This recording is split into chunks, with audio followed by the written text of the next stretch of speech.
रक्षाबंधन का त्योहार भाई बहन के अटूट प्रेम का संदेश देता है। यह त्योहार बड़े ही उत्साह व उमंग के साथ मनाया जाता है, जहां बहन अपने भाई की कलाई पर बड़े प्यार से इस रेशम की डोर के साथ अपना प्यार और विश्वास बांधती है। यही धागा राखी के रूप में भाइयों की कलाइयों पर सजता है और भाई जीवन भर हर सुख दुख में उसका साथ निभाने का वचन देता है। ऐसे ही दंतेवाड़ा जिले की आदिवासी महिलाएं अपने हाथों से राखी बनाकर अपने भाइयों को भेज रही है, साथ ही इसे बाजार में उपलब्ध करा रही है। रक्षाबंधन के त्योहार को देखते हुए स्व सहायता समूह की दीदियां आजीविका के रूप में राखियां तैयार करने में जुटी है। इनके द्वारा हाथों से बनाई गई राखी भाइयों की कलाई की शोभा बनेगी।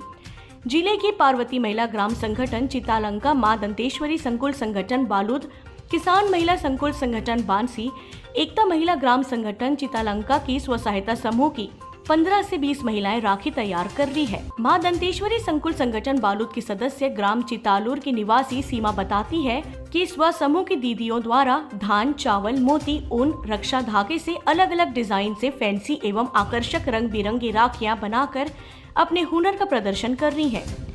इससे उन्हें रोजगार मिल रहा है। सीमा बताती है कि पिछले वर्ष स्व सहायता समूह की दीदियों ने राखी बिक्री कर उनके समूह को 40 से 50 हजार रुपए की आमदनी हुई थी। इसी तरह पूरे समूह की दीदियों को लगभग 1,20,000 का मुनाफा हुआ और इस वर्ष भी अच्छी आमदनी की आशा रखती है। इस वर्ष निर्मित राखियों का कलेक्ट्रेट परिसर में शनिवार से स्टॉल लगाया जा रहा है। दीदियों द्वारा निर्मित राखियां जिले के मां दंतेश्वरी मार्ट, सी मार्ट में उपलब्ध है। स्थानीय बाजार में इन राखियों की काफी मांग है। इसके साथ ही जिला प्रशासन महिलाओं की हर संभव मदद कर रहा है। दंतेवाड़ा से फकरे आलम की रिपोर्ट। जय बिहान। मेरा नाम श्रीमती सीमा मंडल है। मैं मां दंतेश्वरी संकुल संगठन बालूद की सदस्य हूँ। मैं ग्राम चितालूर की रहने वाली हूँ।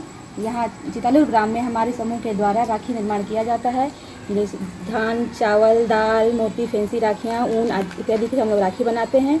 पिछले साल भी हम लोगों ने बहुत ज़्यादा संख्या में राखियाँ बनाई थी और हमें ऑर्डर भी मिला था, जिसकी हमने पूर्ति की थी। 40 से 50 हज़ार हम लोगों ने इनकम किया था सभी दीदियों ने, जिससे सभी बहुत खुश हुए थे। इस साल फिर से वही राखियाँ हम लोग बना रहे हैं और हमारा स्टॉल जिला कलेक्टर के सामने लगेगा और विभिन्न विभागों द्वारा हमें ऑर्डर मिलने पर हम इसकी पूर्ति करेंगे, जिसमें हमें सभी अधिकारियों का सहयोग मिल रहा है।